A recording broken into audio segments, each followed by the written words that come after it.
you greetings from Belfast city centre, a very different space post-conflict than what it was during the highlight of our troubles from 69 to 1998.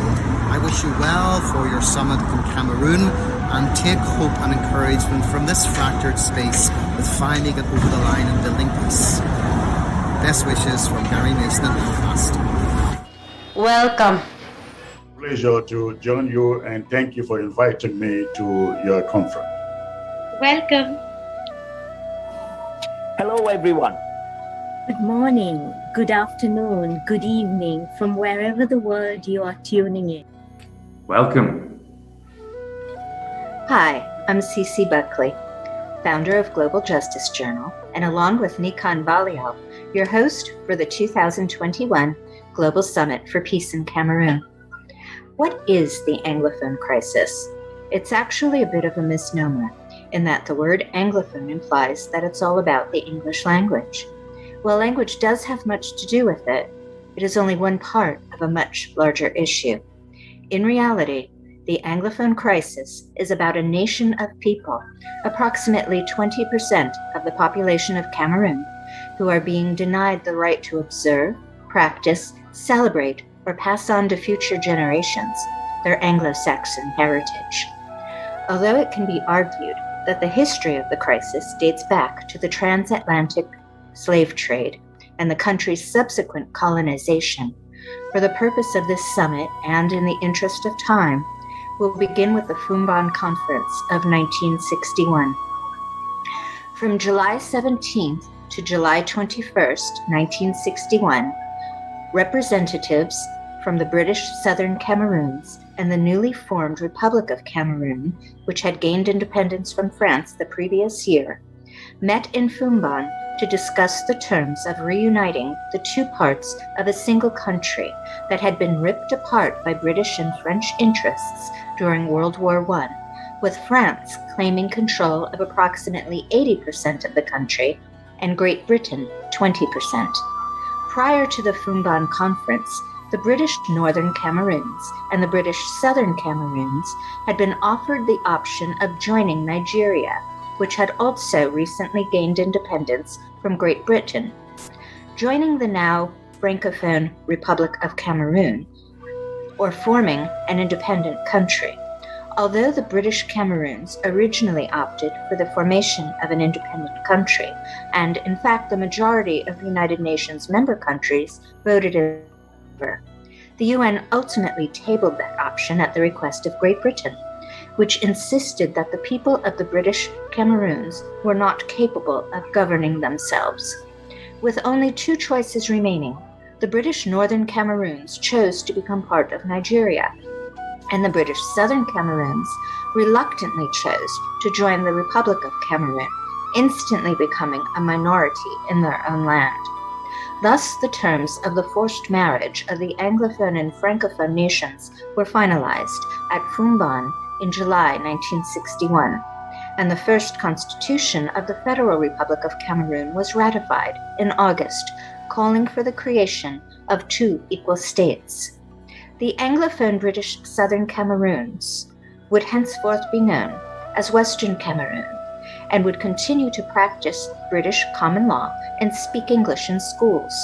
The Francophone Republic of Cameroon would be known as Eastern Cameroon and would continue to practice French civil law and speak French in schools.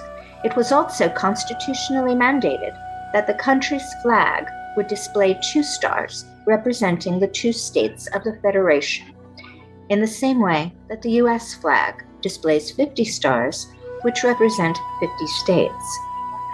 Now, for those of you who live in the United States, imagine if one day you awoke to find only 49 stars on your country's flag because Massachusetts unilaterally voted to annex Rhode Island, or Texas arbitrarily decided to absorb New Mexico, or California colonized Arizona, forcing citizens of the Grand Canyon state to embrace California's educational system, to be governed by California's laws, to give California unfettered access to their natural resources, and to pay taxes to California while having no representation in government. How would you respond? For those who live in Europe, imagine if one member country in the EU attempted to take control of another. What if, for example, Germany tried to annex France or Austria? Oh, wait, that actually happened, didn't it? And we all know how the world responded. Well, that's not how Anglophone Cameroon responded when, in 1972, the Francophone government unlawfully and unilaterally dismantled the Federation and effectively recolonized the Anglophone South-West and Northwest regions of the country. Instead, this group of people who were deemed not to be civilized enough for self-governance responded with peaceful protests. This went on for decades, until one fateful day in October 2016, when olive branches were met with bullets. During a peaceful strike by Anglophone teachers and lawyers. Over the next year, government oppression became more and more brutal, until finally, in October 2017, a group of Anglophone activists declared the independence of the Southwest and Northwest regions and called their new country Ambazonia.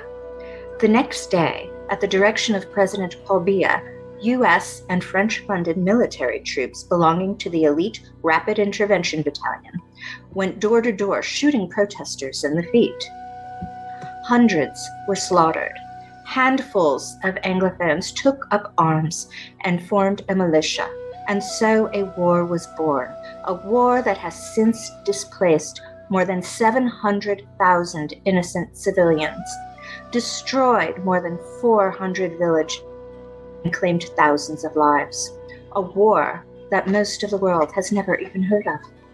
That is the purpose, well, one of the purposes of this summit.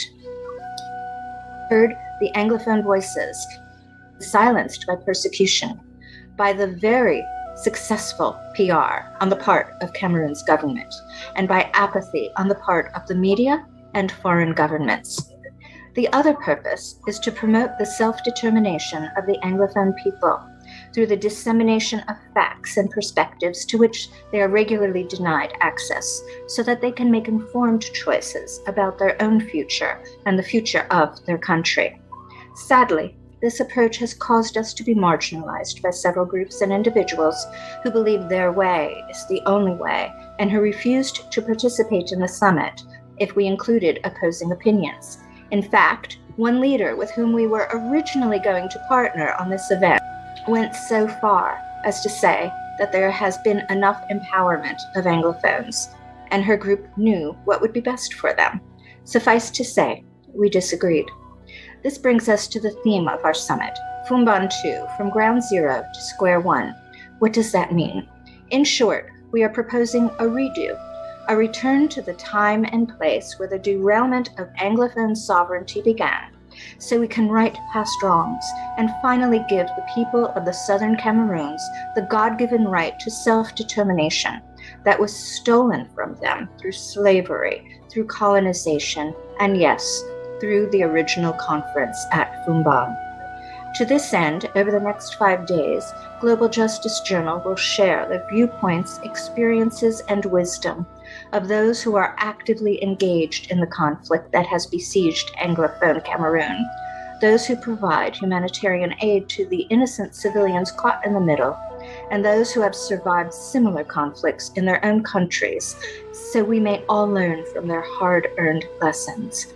To paraphrase Voltaire, we may not agree with every opinion that is expressed during this summit, but we will defend to the death each speaker's right to express their opinion. This is the foundation of democracy. On that note, it is my privilege to introduce the speakers for the 2021 Global Summit for Peace in Cameroon. You, my sisters, as you stand up to fight for peace, peace for Cameroon, let it be a peace that is without prejudice. But peace also will only come if you are bold enough to speak truth to power, to say to both government and to the militias that now is the time for you to stop the killings of our people. Now is the time for our children to return back to school.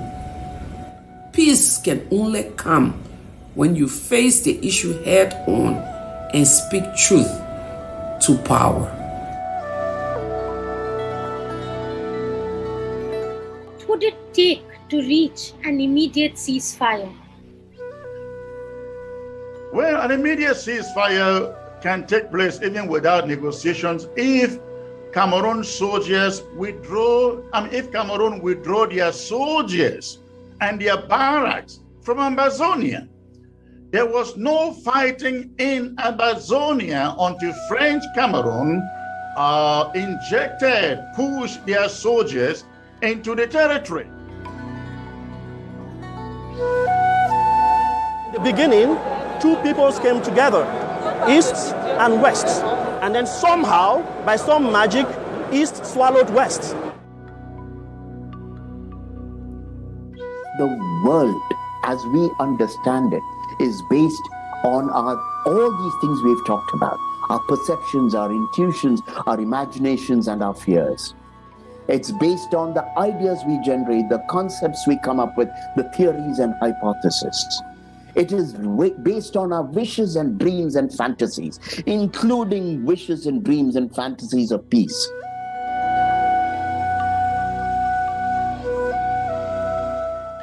Someone in the late 1960s did not fly over Northern Ireland, spray us all with lunatic gas, and we all woke up one day and said, let's start killing each other.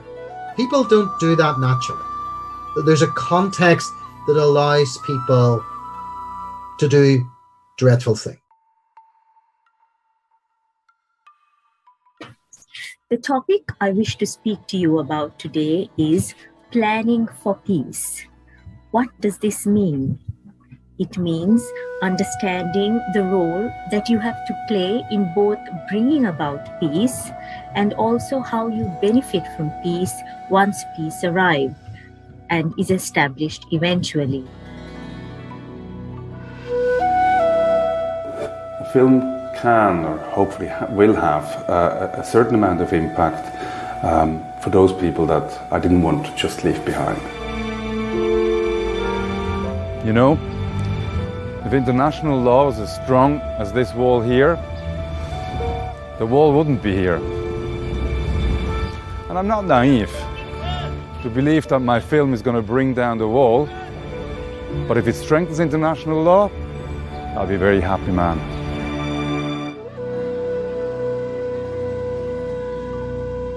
That the African leaders across all board has sustained this injustice done to all of us in Africa by true acts of corruptions and weak and bad governance.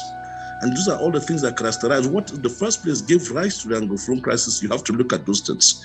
Have they been addressed? If they have not been addressed, we're pushing forward.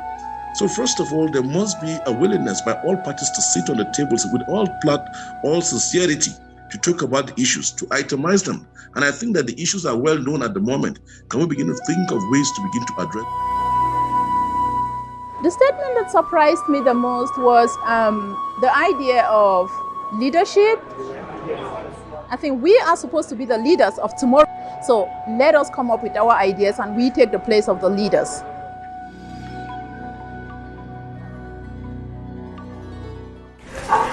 The Hope Center Cameroon was founded on the 27th of May 2017, and its mission is to break the silence and cycle of abuse, thereby rehabilitating victims of domestic violence. Representatives of the Ambazonia Governing Council and its militant arm, the Ambazonia Defense Forces, were also invited to attend the summit. They declined. When asked what would be necessary for an immediate ceasefire, they responded, "Tell them there will be no ceasefire!" Exclamation point. With all due respect, easily said by a group of leaders who live in the diaspora far from the bloodshed they direct. For those of you who are at ground zero, fighting at the direction of these leaders, I encourage you to consider, are you fighting for a cult of personality or for a cause? If a cause, what value is that cause if it doesn't lead to peace? Every legitimate military operation has an exit strategy. What is yours? Also not in attendance are representatives of the Biya administration. However, that administration has made its views very clear in the following video produced by the BBC. How is it happening to our life? They want to kill we. They want to kill we. This is the village of Kuke in Cameroon being burnt to the ground.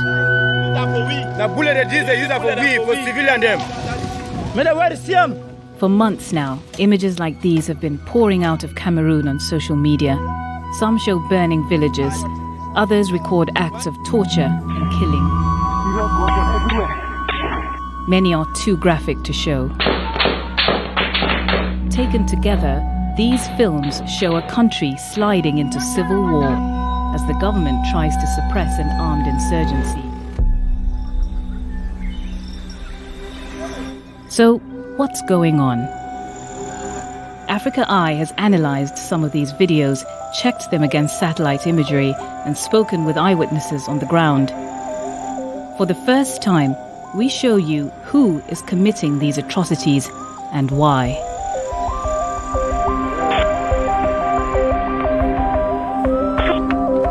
This is a conflict that has been building for decades. At its root is a division between Cameroon's French-speaking majority and its English-speaking minority, concentrated in the west of the country. The Cameroons celebrated their newly won independence, something to bang the big drum about. After Cameroon gained independence in 1960, the two parts of the country formed a single nation. Even then, some English speakers felt they'd been forced into the new republic. Ever since, Anglophones have complained that their regions are neglected and excluded from power. We went to court today. They refused us to enter the court. The current conflict began in 2016 when lawyers, students, and teachers took to the streets to protest. Activists were arrested and several protesters were shot by security forces. The crackdown intensified Anglophone resentments, fueling demands for secession and transforming this into an increasingly violent rebellion. By late 2017, separatists were symbolically proclaiming the independence of a new state that they call Ambazonia. We want our liberation. We want to be free from the republic. Since then, there have been reports of atrocities on all sides: kidnappings, extrajudicial killings, and burnings of villages.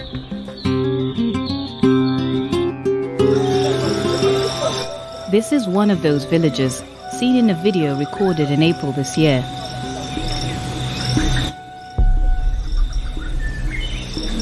The film shows a unit of at least 13 soldiers setting fire to a house. The location can be confirmed by matching buildings to satellite imagery, as well as by fire damage in this subsequent video from the same village. These men appear to be government troops. The fatigues, the helmets, and the black webbing are all consistent with those worn by Cameroon's Rapid Intervention Battalion, an elite army unit that has been trained by US and Israeli forces. Here they are again in a 2016 video, seen with the distinctive BIR on their webbing. A local resident told the BBC that the troops who destroyed houses in Azi belonged to the BIR. But a government minister said that the identity of the men in this video is unclear.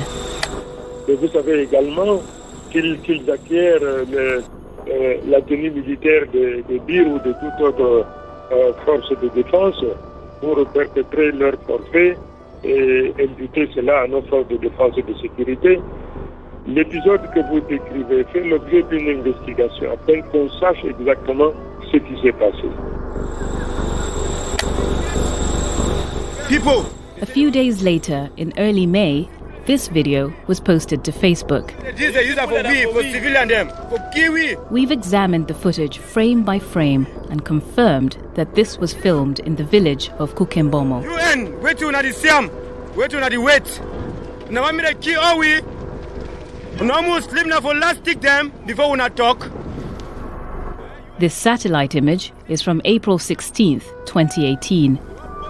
Lower resolution imagery from after the raid clearly shows that by May 22nd, many of these buildings have been destroyed.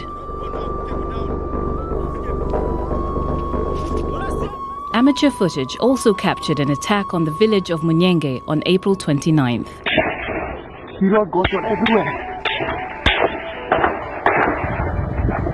This video shows the town centre ablaze and reveals this distinctive landmark, which can be seen again in a video of the aftermath posted on May 4th. If they send me the talk, no. Na center town is the report now from Munyenge. Satellite imagery from before and after this attack shows the extent of the destruction. The BBC has spoken with 3 residents of Munyenge who all say that the village was destroyed by government forces. When they came, they started shooting on air. Everybody ran into the bush to shot some civilians that day and killed them. In the evening of that same Sunday, they started burning a few houses around them. They burnt one full quarter that day. But the next day on Monday, they continued with burning. They killed one person, cut off his head, and the corpse got rotting there until nobody could go and bury that corpse. Additional perspectives of the Biya administration will be provided on their behalf throughout the summit.